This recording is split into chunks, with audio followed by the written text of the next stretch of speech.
बचपन में हमने दादी नानी से बहुत सी परियों की कहानियां सुनी है, जिसमें से सिंड्रेला की कहानी तो हमारी फेवरेट हुआ करती है।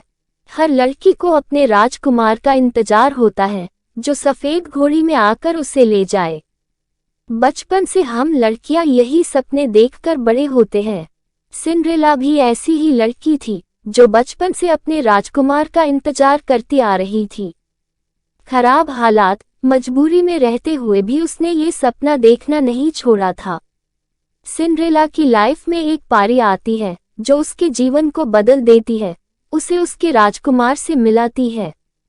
चलिए आज आपको परियों की दुनिया में ले चलते हैं, आपको सिंड्रेला और उसके राजकुमार से मिलाते हैं। एक समय की बात है, किसी राज्य में एक व्यापारी रहा करता था। उस व्यापारी की एक छोटी सी बेटी थी, जिसका नाम था एला। एला बहुत ही प्यारी और नेक बच्ची थी।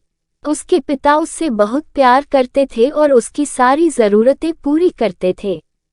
लेकिन एला की जिंदगी में एक चीज़ की कमी थी, वह थी उसकी माँ, जो उसे छोड़कर भगवान के घर चली गई थी।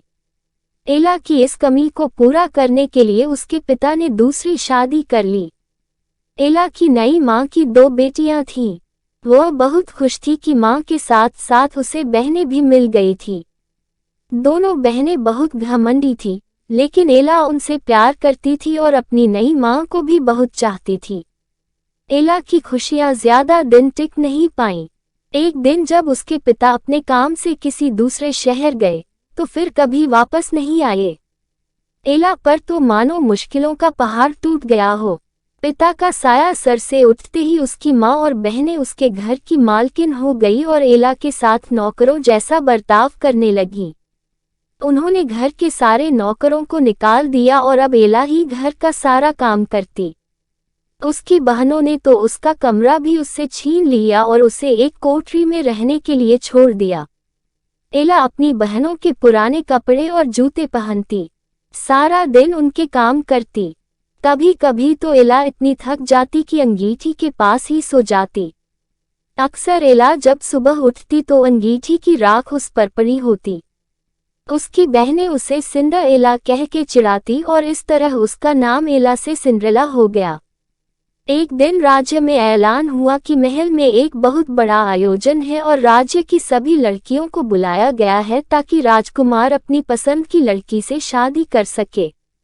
राज्य की सारी लड़कियां बहुत खुश और उत्साहित थीं। सिंड्रेला और उसकी बहनें भी अपनी किस्मत आजमाने को बेचैन थीं। लेकिन फिर सिंड्रेला की ये खुशी उसकी सौतेली माँ को रास नहीं आई और उसने सिंड्रेला को महल में जाने से मना कर दिया। बेचारी सिंड्रेला दुखी मन से फिर अपने काम में लग गई और सोचती रही कि इस वक्त उसकी बहनें क्या कर रही होंगी और राजकुमार देखने में कैसा होगा। सिंड्रेला जब इन ख्यालों में खोई हुई थी, तभी वहां एक जादूगरनी आई। उसने सिंड्रेला को दुखी देखा तो उसकी मदद करनी चाहिए। सिंड्रेला ने सारी बात जादूगरनी को बताई। जादूगरनी ने सिंड्रेला से कहा, ओह प्यारी सिंड्रेला, मैं तुम्हारी मदद कर सकती हूँ। ये कहकर जादूगरनी ने अपनी छड़ी घुमाए और वहां पड़े एक बड़े से कद्दू को एक बग्घी में बदल दिया। वहीं 4 चूहे उछल कूद मचा रहे थे। जादूगरनी की नजर उन पर पड़ी तो उसने चूहों को घोड़ा बना दिया। अब जरूरत थी एक कोचवान की। जादूगरनी ने चारों तरफ नजर घुमाई तो उसे एक मेढक दिखा और उसे कोचवान में बदल दिया। सिंड्रेला ये सब देख हैरान हो रही थी कि तभी जादूगरनी उसकी तरफ मुड़ी और अपनी जादू की छड़ी घुमा दी और पलक झपकते ही सिंड्रेला के मटमैले और फटे हुए कपड़े साफ और सुंदर हो गए। उसके पैरों में टूटी हुई चप्पल की जगह सुंदर कांच की जूती आ गई। अब सिंड्रेला महल में जाने के लिए तैयार थी। जादूगरनी ने सिंड्रेला को विदा करते हुए कहा, बेटी तू अपनी इच्छा पूरी कर ले, लेकिन याद रखना रात 12 बजते ही यह सारा जादू खत्म हो जाएगा। सिंड्रेला जब महल पहुंची तो सबकी नजरें उसी को देखने लगी। वह बहुत ही सुंदर लग रही थी। राजकुमार ने जब उसके साथ डांस करना चाहा तो सिंड्रेला की सौतेली बहनों के साथ साथ वहां मौजूद सभी लड़कियां सिंड्रेला से जलने लगीं। लेकिन कोई सिंड्रेला को पहचान नहीं पाया। राजकुमार ने उसे देखते ही फैसला कर लिया था कि वह इसी लड़की से शादी करेगा। सिंड्रेला भी राजकुमार की आंखों में ऐसी डूबी कि उसे जादूगरनी की बात याद ही नहीं रही। देखते ही देखते 12 बज गए। घंटी बजते ही सिंड्रेला को याद आया कि 12 बजे जादू खत्म हो जाना था। सिंड्रेला बिना राजकुमार से कुछ कहे वहां से भाग निकली। वह नहीं चाहती थी कि राजकुमार उसे उसके पुराने गंदे कपड़ों में देखे और उससे नफरत करे।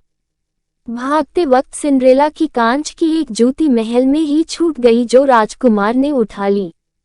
राजकुमार ने बहुत कोशिश की सिंड्रेला को ढूंढने की, लेकिन वह उसे कहीं नहीं मिली।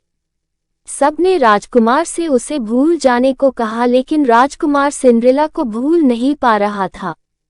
आखिरकार सारे राज्य में ऐलान हुआ कि जिस लड़की के पैरों में वह जूती आएगी राजकुमार उसी से शादी करेंगे। राज्य में तो जैसे तूफान आ गया था। हर लड़की राजकुमार से शादी करना चाहती थी। सभी लड़कियां अपने आप को उस कांच की जूती की मालकिन बताने लगी। लड़कियों के घर जा जाकर उन्हें जूती पहनाई गई, लेकिन उनमें से किसी को भी वह पूरी नहीं आई।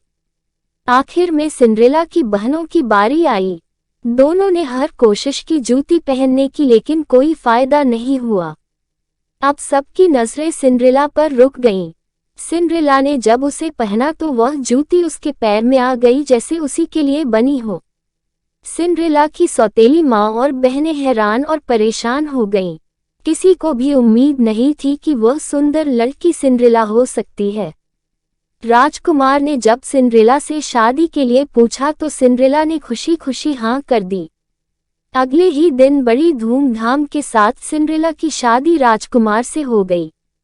राजकुमार और सिंड्रेला एक दूसरे के साथ बहुत खुश थे और एक दूसरे को बहुत चाहते थे। दूसरी तरफ सिंड्रेला की सौतेली माँ और बहनों को सिंड्रेला के साथ बुरा व्यवहार करने की सजा के रूप में राज्य छोड़कर जाना पड़ा।